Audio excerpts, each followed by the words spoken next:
Touring college time நிறைய பேர் அசிங்கமாக கெட்ட வார்த்தை தான் தேட்டிருக்காங்க. நிறைய பேர் பொறாமைனால நிறைய பேருக்கு இந்த இண்டஸ்ட்ரியில் வந்து பொறாமை இருக்கணும் க்ரோத் பார்த்து அதில் வந்து நிறைய பேர் திட்டுவாங்க. வெளியே திட்டுவாங்க, உள்ளே திட்டுவாங்க, பின்னாடி திட்டுவாங்க. இன்னைக்கு வந்து ஷெஃப் தாமு அப்படின்னா எல்லாருக்கும் தெரியுது. பட் அன்னைக்கு வந்து வெறும் தாமுவாக தானே ஆரம்பிச்சிருப்பாரு.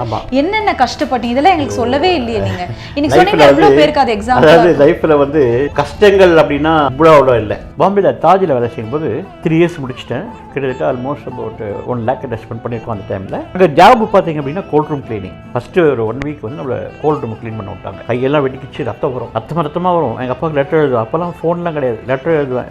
3 நாள் ஆகும் போகிறதுக்கு. கையெல்லாம் கட் பண்ணி ரத்தம் வருது, நான் வந்து வந்துடுறேன் அப்படின்னாரு. அப்புறம் எழுதினார், இன்னும் நீ தான் பிடிச்சி செஞ்ச, அதெல்லாம் கொஞ்சம் பொறுத்தா சரியாயிடும் அப்படின்னாரு. அப்படி ரிப்ளை வரும். அப்போ லெட்டர் பார்த்துட்டு இருப்பேன். அப்பா சொல்லுவார், வந்துட்டு சொல்லுவார் நினச்சேன். இல்லை. ஸோ அப்புறம் அவருக்கு வசனம் அப்படின்னா அங்கேருந்து கஷ்டப்பட்டு கோல்ட் ரூம் க்ளீன் பண்ணி இந்த பொட்டேட்டோ போட்டு அதே மாதிரி வெங்காயத்தை உரிச்சு இப்படி தான். அதாவது லைஃப்பில் வந்து அந்த டைம்லாம் டெய்லி அழுவேன். இந்த மாதிரி ஜாப் நான் எதிர்பார்க்கல. அதுக்கப்புறம் தான் ஒரு ஸ்டேஜில் இதெல்லாம் நம்மளுக்கு கற்றுக்கல அப்படின்னா பின்னாடி இப்போ ஷெஃப் ஆக முடியாதுன்னு நினச்சேன். அதாவது ஒரு மாதம் பொறுத்து இந்த வெங்காயம் உரிக்கிறது, உருளைக்கிழங்கு உரிக்கிறது, சிப்ஸ் போடுறது, கோல்ட் ரூம் க்ளீன் பண்ணுறது ரேஞ்சில் விடவே இல்லை. ரேஞ்சில் நல்லா தெரியும் எனக்கு, ஆனால் விடவே இல்லை. ஏன்னா அவங்க என்ன நினைக்கிறாங்கன்னா ட்ரெயினி எப்படி ரேஞ்சில் விடுறது அப்படின்னு நினைக்கிறாங்க. ஏன்னா கஸ்டமர் சாப்பாடு கொடுக்குறது நல்லதாக கொடுக்கணும் இல்லையா, அதனால அந்த மாதிரி நினைக்கிறாங்க. அப்புறம் ஷெஃப் ரிக்வஸ்ட் பண்ணி ஒரு ரேஞ்சுக்கு கேட்டேன். ஒரே நாள் கொடுங்க, நீங்கள் சாப்பிட்டு பாருங்கள், பிடிச்சிருந்தா கெஸ்ட்டு கொடுக்கலாம் அப்படின்னு ரேஞ்சு கொடுத்தாங்க. இதெல்லாம் பெஸ்ட்டு. பார்த்தீங்கன்னா பாம்பே போனோன்னே இடம் கிடைக்கல எங்களுக்கு. ஒரு 2 நாள் பிளாட்ஃபார்மில் ஸ்டே பண்ணோம், ரயில்வே பிளாட்ஃபார்மில் தங்கிட்டு அதுக்கப்புறம் வந்து ஹோட்டலுக்கு போவோம். அதுக்கப்புறம் பேயிங் கெஸ்ட், கவர்மெண்ட் ஃபேமிலியில் பேயிங் கெஸ்ட்டாக இருந்தோம். அப்படியே வந்து அந்த அட்மாஸ்பியர் பிடிக்கல. அதுக்கப்புறமா என்ன பண்ணோம், நாங்கள் பங்கரில்,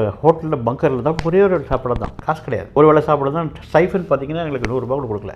அந்த அளவு அந்த பீரியடில் அவ்வளோதான். அந்த 100 ரூபான்றது பெரிய விஷயம். அந்த ரூபாய்க்கு ஒன்றும் வராது. அப்போ சாப்பாடு ஒரு வேளை சாப்பாடு தான். சரி, பேயிங் கெஸ்ட்டாக வந்துட்டு பங்கர்லேருந்து 2 வேளை சாப்பாடு கிடைச்சது. ஏன்னா ஹோட்டல் பங்கர்லேயே டியூட்டி மாதிரி இருக்கும். என்ன பண்ணுறது, காசுக்கோசம் நம்ம என்ன பண்ணுவோம், ரூம் சர்வீஸ் போவோம். டியூட்டி முடிச்சுட்டு கிச்சனை முடிச்சுட்டு ரூம் சர்வீஸ் பண்ணால், இப்போ நம்ம ஒரு டீ கேட்டாங்கன்னா அது டீ டெகாக்ஷன் தனியாக, டீ பவுடர் தனியாக, அது ஸ்ட்ரெயினர் தனியாக, சக்கரை தனியாக, சுட தண்ணி தனியாக, பால் தனியாக, எல்லாம் ஒரு ட்ரெண்ட் எடுத்து போய் கொடுத்தோம்னா அப்போ 100 ரூபா கொடுப்பாங்க.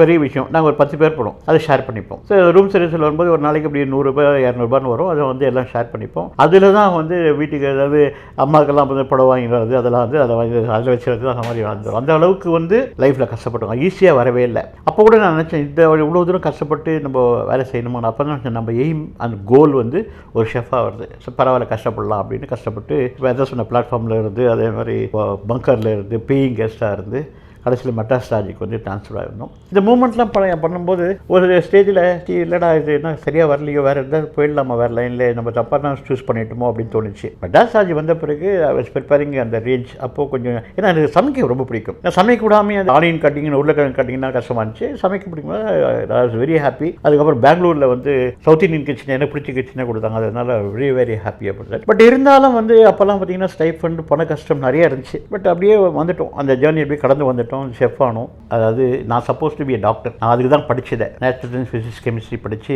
டாக்டர் ஆகணும்னு நினச்சேன். பட் வருமானம் அப்பாவுக்கு ஒரே ஒரு வருமானம் இருந்தால 3 பேர் படிக்க வைக்கணும். ஸோ ஃபஸ்ட்டு வந்து அது டிஃபீட் ஆயிடுச்சு. Second option was join catering. So catering join பண்ணும்போது I was very happy. Because second option அந்த எனக்கு கிடைச்ச லைன் கிடச்சிச்சு, பிடிச்ச லைன் கிடச்சிச்சு. அதனால வந்து அதை ஜாயின் பண்ணிட்டேன்.